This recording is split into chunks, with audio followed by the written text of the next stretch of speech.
नमस्ते बच्चों। हम सेकंड ईयर और फर्स्ट ईयर में हिंदी साहित्य के काल के बारे में पढ़ते आए हैं। आपको मैंने जो हिंदी साहित्य के 4 काल होते हैं उनका संक्षिप्त परिचय फर्स्ट ईयर में सेकंड ईयर में आपको दे दिया था। फर्स्ट ईयर में आपको आदिकाल कहाँ से प्रारंभ होता है, आदिकाल की रचनाएं कौन कौन सी है, आदिकाल की विशेषताएं क्या है, आदिकाल का नामकरण क्यों आदिकाल था या रखा। इसी तरह हम सेकंड ईयर में जब आप आए तो आपने रीतिकाल पढ़ा। तो कहने का तात्पर्य मेरा यहाँ पर यह है कि हम इन कालों का परिचय जो आपको दिया जा रहा है, जब हम एमए में आएंगे, हम एमए में आप इस पेपर को पढ़ेंगे तो उसमें चारों काल आपको एक साथ पढ़ने हैं, लेकिन फर्स्ट ईयर सेकंड ईयर और थर्ड ईयर में एक एक काल को आपको पढ़ना है। तो अब हम बात करें बीए भाग तृतीय वर्ष की, थर्ड ईयर की, तो उसमें आपके जो हिंदी साहित्य का काल है वो आधुनिक काल है। आधुनिक से मतलब या आधुनिक शब्द का अर्थ नाम से ही परिलक्षित आपको हो रहा है। आधुनिक मतलब नया, और नया जो सबसे ज़्यादा नया है या ज़्यादा पुराना है, पुराने में भी कितना पुराना है, नए में कितना नया है। तो इस काल को हम अपनी सुविधा के लिए या फिर यूँ कहें कि थोड़ा सा समझने के लिए हम इसको भागों में बांट देते हैं और इसकी समय सीमा भी हम तय कर देते हैं।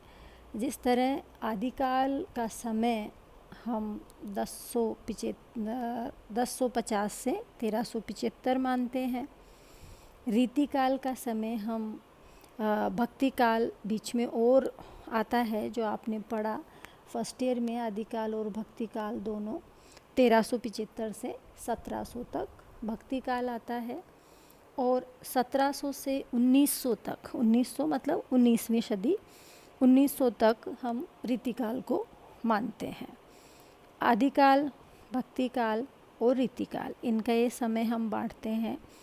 19वीं सदी के बाद या 19वीं ईस्वी के बाद हम जो भी साहित्य रचनाएं आई उनमें हम उपन्यास भी लेते हैं, नाटक लेते हैं, कहानियाँ, कविताएं आदि सब लेते हैं।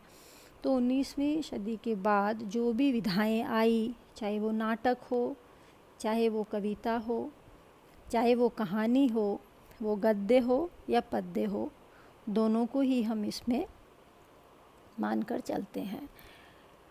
तो जब आदिकाल की भाषा की हम बात करते हैं तो आदिकाल की भाषा अपभ्रंश, प्राकृत, डिंगल और पिंगल मिश्रित थी। जब हम भक्ति काल की बात करते हैं तो भक्ति काल की भाषा ब्रज भाषा, अवधी और मैथिली भाषा प्रमुख रूप से थी। बाकी जो बोलचाल की बोलियां थी उन बोलियों का प्रयोग भी आदिकाल और भक्ति काल दोनों में हुआ। और रीतिकाल तक आते आते ब्रजभाषा का परिष्कृत रूप, भक्ति काल में ही ब्रजभाषा काफ़ी परिष्कृत हो चुकी थी और खड़ी बोली का आगमन धीरे धीरे होने लगा था। लेकिन जब हम आधुनिक काल पर आते हैं तो आधुनिक काल एक ऐसा काल था जब हिंदुस्तान पे बहुत सारे राजे महाराजे आए गए, आक्रमणकारी आए और गए, मुस्लिम्स आए, अंग्रेज आए, और जो लोग आते गए वो अपने साथ साथ अपनी एक संस्कृति, अपनी एक भाषा, अपना एक परिवेश वो भी लेकर आए। जब भी कोई नया व्यक्ति कहीं से आता है तो उसके साथ साथ उसका रहन सहन, उसकी भाषा, उसका साहित्य वो भी उसके साथ आता है। तो उसका प्रभाव जहाँ वो आता है उसकी संस्कृति पर भी पड़ता है। तो जब मुसलमान आए और दिल्ली के दरबारी शिष्टता के प्रचार के साथ साथ दिल्ली में जो बोली जाने लगी खड़ी बोली, हम खड़ी बोली को खड़ी क्यों कहते हैं, ये भी एक प्रश्न हमारे दिमाग में आना चाहिए, अगर नहीं आता तो आना चाहिए, खड़ी बोली कि जब भी आप हिंदी का कोई वाक्य समाप्त करते हैं तो उसके अंत में आप एक लाइन खींचते हैं और उस लाइन को ही हम खड़ी बोली कहते हैं। खड़ी बोली की वो पहचान है। तो खड़ी बोली का जो विकास हुआ वो दिल्ली की दरबारी संस्कृति और वहाँ से भाषा धीरे धीरे चलने लगी।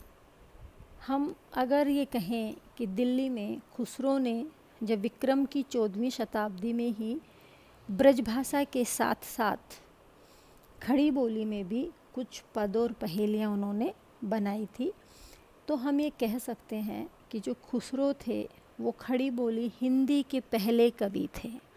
खड़ी बोली हिंदी के पहले कवि खुसरो थे और उन्होंने जो भाषा बनाई या जिस भाषा में उन्होंने लिखा उसको हम फ़ारसी मिश्रित खड़ी बोली या रेखता भी हम कहते हैं।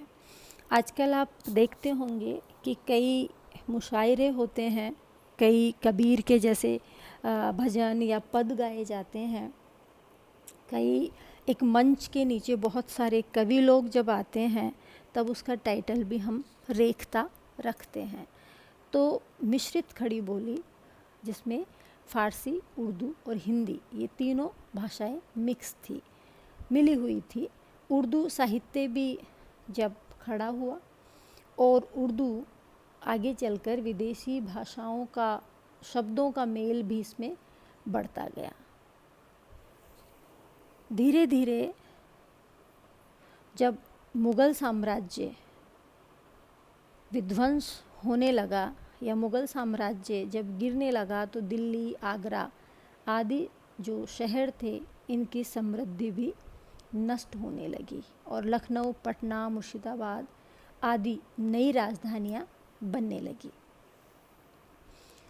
जिस तरह उजड़ती हुई दिल्ली को छोड़कर मीर इंशा आदि अनेक उर्दू शायर पूरब की ओर जाने लगे और जब इस शायर दिल्ली छोड़कर अलग अलग जगह पर जाने लगे, लखनऊ, फैज़ाबाद, प्रयाग, काशी, पटना इनमें जाने लगे, तो ये जो इनके साथ जो भाषा आई वो भाषा भी इन पूर्वी शहरों में फैलने लगी और उनके साथ साथ जो बोलचाल की जो भाषा खड़ी बोली थी वो भी उनके साथ चलने लगी। तो हुआ क्या कि इस तरह जब दिल्ली उजड़ गई और वहाँ के शायर, वहाँ के कवि अलग अलग जगह पर जाकर वो पूरब के शहरों में जाकर बसने लगे और पश्चिमी व्यापारियों के साथ उनकी भाषा, उनकी व्यवहारिक भाषा एक दूसरे के संपर्क में आने लगी, तो खड़ी बोली जो थी वो भाषाएं असली और उनकी स्वाभाविक भाषा थी। ये अपने ठेठ रूप में पछा से आई और उन जातियों के घरों में ये भाषा बोली जाती थी। तो जब खड़ी बोली को हम देखते हैं तो संवत 1900 के पहले तक इसका इतिहास जो रहा वो पद्मय रहा, मतलब गद्य में खड़ी बोली नहीं लिखी जाती थी संवत 1900 से पहले। तब ये इसका जो साहित्य और काव्य में इसका व्यवहार नहीं हुआ था। तो जब हम बात करते हैं आधुनिक काल की, तो आधुनिक काल में जब ये खड़ी बोली का विकास हुआ और किस तरह इसका विकास हुआ ये मैंने आपको अभी बताया। किस तरह ये बोली धीरे धीरे फैलने लगी और इसका प्रभाव सारे शहरों में दिखाई देने लगा। आज भी हम देखते हैं तो बनारस हिंदू विश्वविद्यालय या बनारस की सरजमी जिसको हम कहें, वहाँ पर हिंदी आज भी बहुत ज़्यादा समृद्ध है, वहाँ का साहित्य बहुत समृद्ध है। और आप तो जानते ही हैं कि हमारे बहुत सारे कवि, बहुत सारे शायर सब उत्तर प्रदेश से आते हैं। वहाँ की भूमि को ही शायद ये वरदान है कि वहाँ बहुत सारी प्रतिभाएं उस काशी विश्वविद्यालय, बनारस विश्वविद्यालय में पली बड़ी और आगे तक इस हिंदी के विकास को उन्होंने आगे बढ़ाया। तो आधुनिक काल की जब हम बात करते हैं तो आधुनिक काल में हम इसको फिर से अगर हम बांटें तो 2 भागों में हम फिर इसको बांटेंगे, एक तो गद्य भाग और एक पद्य भाग। फर्स्ट ईयर और सेकेंड ईयर में पढ़ते हुए आपको ये मालूम हो गया होगा, ये कोरोना की वजह से आप लोगों के एग्ज़ाम नहीं हुए और आप प्रमोट होते रहे, उससे फ़ायदा तो हुआ आपको कि आप पास हो गए। हो सकता है पेपर देते तो कुछ कठिनाइयाँ भी आती, तो पास आप हो गए, लेकिन उसके साथ ही साथ बहुत सारी जानकारियाँ भी छूट गई, बहुत सारी चीज़ें भी हमसे छूट गई कि पद्य और गद्य में जो विशेष फ़र्क होता है उसको हम किस तरह से परिभाषित करते हैं। परिभाषित करना, उसको लिखना, उसको समझना थोड़ा मुश्किल है। अगर आप लोग एग्ज़ाम देते तो आपको फर्स्ट पेपर और सेकंड पेपर को अच्छी तरह आप पढ़ते, उसको लिखते, तो आपको ये मालूम होता कि पद्य में किस तरह की भाषा काम में ली जाती है और गद्य में किस तरह की भाषा काम में ली जाती है। तो हम ये कह रहे हैं कि जब आप पद्य में कोई कविता पढ़ते हैं, कोई शायरी पढ़ते हैं या कोई गज़ल पढ़ते हैं या कोई मुकरियाँ पढ़ते हैं या कोई पहेलियाँ पढ़ते हैं, तो भावों का आवेग, संवेग बहुत ही तीव्र गति से होता है। जब आप वीर रस की रचना पढ़ते हैं, जब आप में महसूस करते हैं कि आपके एक शरीर में एक रोमांच, एक ऐसी भावना जो हमें देशभक्ति की तरफ अग्रसर करती है। ऐसा तो नहीं है कि हम में देशभक्ति नहीं है या हम देशभक्त नहीं हैं, ऐसा तो नहीं है, लेकिन फिर भी 15 अगस्त और 26 जनवरी को हम में विशेष रूप से वो भाव ज़्यादा घनीभूत हो जाता है। घनीभूत होना, गहरा हो जाता है। क्यों हो जाता है? क्योंकि सुबह से आप वो गाने सुनते हैं, वो देशभक्ति के गाने सुनते हैं, ये देश है वीर जवानों का, अलबेलों का। फिर आपके मन में वो जो देशभक्ति का रस है, जो वीर रस है, वीर का जो स्थायी भाव है, उत्साह, वो आपके अंदर पैदा होने लगता है।